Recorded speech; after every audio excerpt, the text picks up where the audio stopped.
This is Joe Leibner giving my transference reflection for assignment 5 of AEP 873. So this class was very useful for me personally. I'm already pretty invested into Google in the classroom, in my own teaching practices, and in my own school system. We use Google Sites. We use Google Classroom each and every day. Obviously, Gmail and GChat is the main way that we keep in contact within the school setting. And so I experienced quite a bit of growth during this class as I was given the opportunity to develop my understanding. So as we go through this, hopefully I will be able to explore that thought a little bit deeper. So some of my preconceived notions when I signed up for the class was I believe that Google is an important tool for today's educators. As I've already said, I use it quite readily. My wife is in a school system that does not use it, and she is constantly expressing frustrations over issues that they could easily solve by switching over to Google in the classroom. I believe that I already had sufficient knowledge of the tools available. Sufficient meaning a decent base level. I have a good working knowledge of most of the apps and software options that Google employs for education, but I certainly don't know everything there is to know about it, but I do know enough to get around comfortably. And I hope to gain some deeper understanding of the tools and improve myself as an educator. And that's certainly what the goal was taking the class. I had hoped to become more proficient and make sure that I wasn't getting in the way of the tools themselves, but I was using them to collect, analyze, and present information, as we see there from TPAC 1 attached to this particular stage of the transference reflection. I noticed that I have a hard time finding a comparable solution to the things that Google offers educators. As I mentioned a moment ago, my wife is still using Outlook in her school system, and regularly they are having to download documents through Word and save them, re-upload them, share, edit, download, save, and over and over again. And I just don't see anything else that's quite as user friendly for collaborative work and for a school system, or generally speaking, systemic collaborative practices.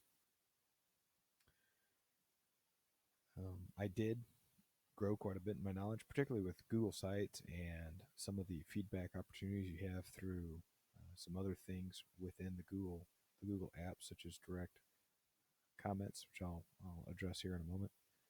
But I noticed there were a couple of things in the Google certification exam that gave me a little bit pause to think, which is nice. It means I'm not certainly not finished with my understanding, and I did grow some things that I didn't have a great understanding of before I got started. The integration from app to app to app on a regular basis, I use Gmail, Docs, Drive, Google Classroom, and YouTube and GChat, but I really have limited experience with sites, with some of the other um, finer tools within some of those apps that integrate real well together. And it was nice for me to get an opportunity to develop that throughout the course of this class one, this course.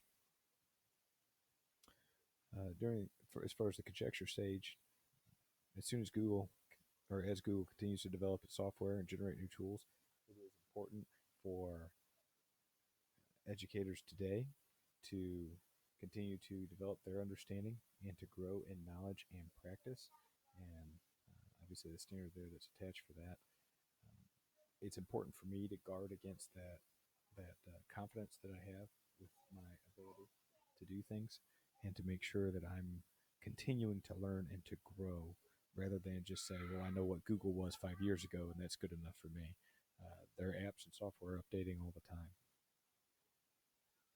And so that's where we step in with this in the analysis stage. As I learned throughout this class, the best modern practices Google now has as opportunities for educators has kind of moved on without me. So yeah, I knew how to use Google Docs and Google Drive and Gmail, but the integration between the things and the seamless transitions and the ability to link things, the ability to generate feedback or to protect documents.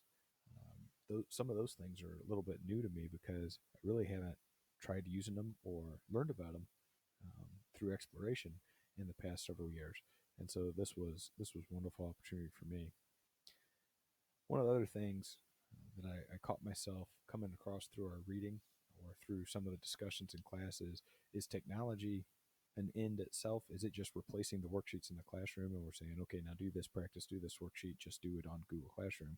Or are we using the tools that we have to make a more efficient use of our time, a better feedback platform, and giving students opportunities to gain deeper knowledge or build up reference material for their future?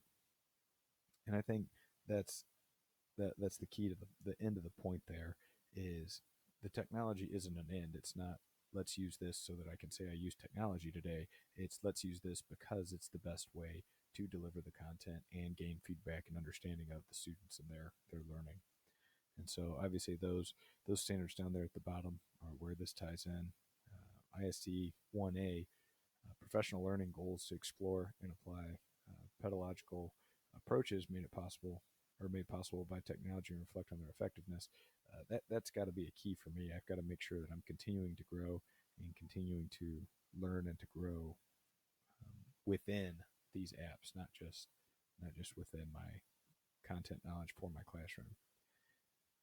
And then I've got to make sure that I'm not getting in the way of the students' learning. If there's something better out there that will allow me to minimize my role without minimizing my responsibility to facilitate the learning instead of try to force it through them with lecture or more traditional methodology, then I need to be willing to do that, surrender to them the opportunity to discover, explore, and learn. I also have to continue to make sure that I am exploring for best practices for myself with these tools and continue to utilize some of these things. I was a little bit surprised at how easy it was to do the direct commenting within Google Docs. I've used comments before, but I've never done the direct commenting where it actually alerts them.